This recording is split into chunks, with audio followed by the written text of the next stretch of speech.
همین طرف ها باشن پارس میکنه پوشو میفهم. آقای اون شب که برای شما قرمه سبزی آوردم اینجا سگه داشت میخواست بپره روم دیگه، اینقدر ندادم بهش میترسیدم، هی پارس میکرد نمیدادم، صداش بلند میپیچید، آخر خوابید خودشو تسلیم کرد، گفتم نمیدم، آوردم بابا برای اینا.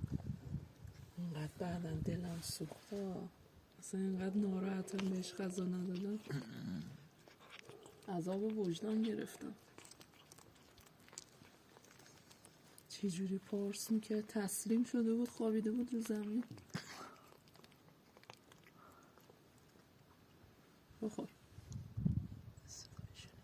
هیچی نیست، بخور من اینجا، بخور.